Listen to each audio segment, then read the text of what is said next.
ఓం నమో నారాయణాయ శ్రీమతే రామానుజాయ నమః. శ్రీమన్నారాయణ చరణం శరణం ప్రపద్యే. అస్మద్ గురుభ్యో నమః. అందరికీ నమస్కారం అండి.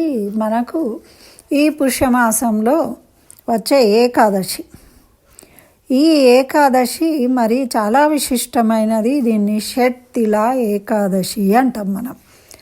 షట్తిల ఏకాదశి అంటే ఈ ఏకాదశి కాకుండా ఈ మాసమే, ఈ మాసానికే అధిపతి శనేశ్వరుడు. ఈ మాసం అంతా మనం నువ్వులు దానం చేయాలని చెప్పుకున్నాం కదా ఇంతకుముందే. పుష్యమాసం యొక్క పుష్యమి నక్షత్రంలో పౌర్ణమి ఉన్నప్పుడు దాన్ని పుష్యమాసం అంటాం.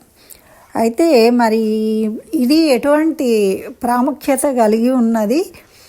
సాక్షాత్తు శ్రీ మహావిష్ణువు రూపమైన శ్రీకృష్ణ భగవానుడు పాండవులకు తెలియజేసిన విధంగా మనము దాన్ని తెలుసుకుంటూ ఉంటాం ప్రతిసారి.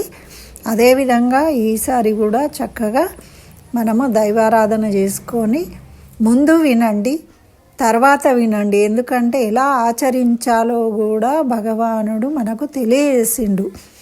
ప్రతి దానికి ఒక ప్రత్యేకత ఉంటుంది. ఏకాదశి, ప్రతి ఏకాదశి కూడా ఒక ప్రత్యేకతను సంతరించుకుంటుంది.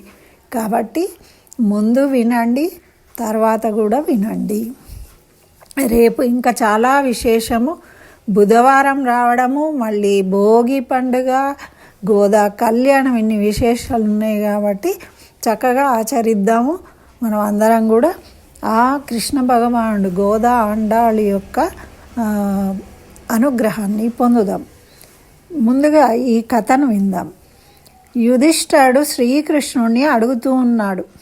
ఏమనంటే, కృష్ణ, మనకు పుష్యమాసంలో వచ్చే ఈ ఏకాదశికి ఏమంటారు?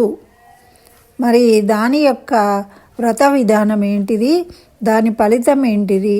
నాకు దయ ఉంచి తెలుపవలసింది అని అడుగుతూ ఉన్నారన్నమాట. అడుగుతూ ఉంటే ఇక్కడ కృష్ణుడు చెప్తూ ఉన్నాడు, నృపశ్రేష్ఠ, ఈ పుష్యమాసంలో వచ్చే ఏకాదశిని షట్తిల ఏకాదశి అంటాము. ఆ విధంగా ప్రసిద్ధి చెందింది ఇది. ఆ పేరుతోని అన్ని పాపాలను పోగొట్టేది. మరి ముని శ్రేష్ఠుడైన పులస్త్యుడు దాల్భమునికి చెప్పాడు. ఎందుకు అంటే అతని యొక్క పాపహరణము అనర్చడం కోసము ఈ కథను చెప్పాడు. ఈ కథను వినడం వల్లనే అతని పాపాలు తొలగిపోయినాయట. కాబట్టి అందరూ శ్రద్ధాభక్తులతోని వినండి అని చెప్పి ఈ విధంగా చెప్తూ ఉన్నాడు. ఒకరోజు దాల్భ్యముని అడిగాడు పులస్త్య మహాముని, బ్రాహ్మణోత్తమ, మృత్యులోకంలో పడిన ప్రాణులు నరకంలో పడకుండా ఉండే ఉపాయం ఏమైనా ఉందా? తెలియజేయమని కోరాడట. అప్పుడు పులస్త్యుడు ఆ దాలభ్యమునితోని ఈ విధంగా చెప్తూ ఉన్నాడు. మహాభాగా, మరి పుష్యమాసంలో వచ్చే ఈ షట్తిల ఏకాదశి అంటాము.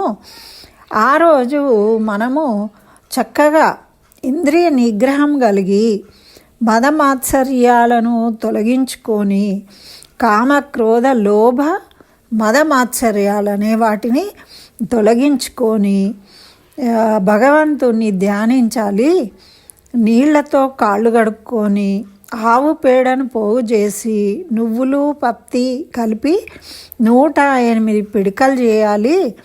వాటిని మనము ఈ ఏకాదశి వ్రతము చేయిస్తాము అని సంకల్పం చేసుకోవాలి.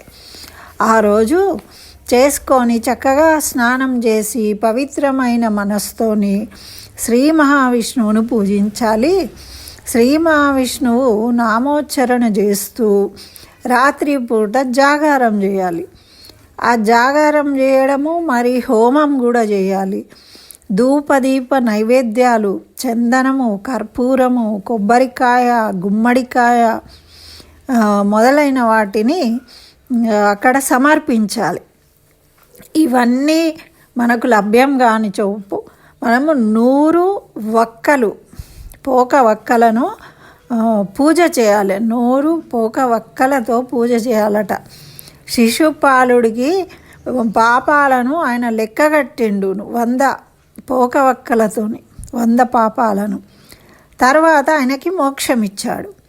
అట్లా మన పాపాలు మనము ఒక్కొక్కటి పోకవక్క పెట్టినప్పుడు ఆ పాపాలన్నీ తొలగిపోతాయన్నమాట. ఆ తర్వాత మనము అర్ఘ్యం ఇచ్చేటప్పుడు ఒక శ్లోకం ఇచ్చారు పద్మపురాణం నుండి. ఈ శ్లోకాన్ని పఠించాలి. కృష్ణ కృష్ణ కృపాలుస్తమగతీవం గతిర్భవ సంసారార్థ వమాజ్ఞానం ప్రసీద పురుషోత్తమ. నమస్తే పుండరీకాక్ష నమస్తే విశ్వభావన సుబ్రహ్మణ్య నమస్తేస్తు మహాపురుష పూర్వజ. గృహాణార్ఘ్యం మయా దత్తం లక్ష్మ్యా సహ జగత్పతే.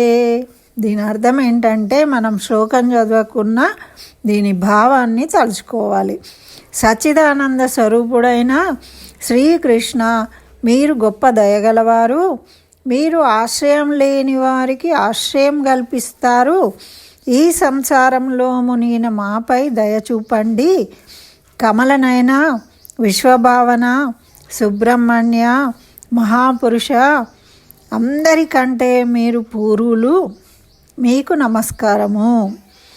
జగత్పతే, నేను ఇస్తూ ఉన్న ఈ అర్ఘ్యంను లక్ష్మీ సహితుడవై స్వీకరించుము అని అర్ఘ్యము ఇవ్వాలి.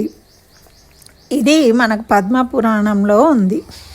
అయితే తర్వాత ఏం చేయాలి అంటే బ్రాహ్మణునికి పూజ చేసి నీళ్ల కుండ, గొడుగు, చెప్పులు, వస్త్రాలు దానం చేయాలట.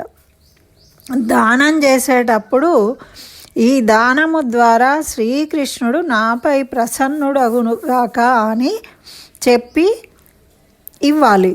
మీ శక్తిని అనుసరించి నల్లని ఆవును దానం చేయాలి. ఒక విద్వాంసునికి నువ్వులతో నిండిన పాత్రను దానం చేయాలి.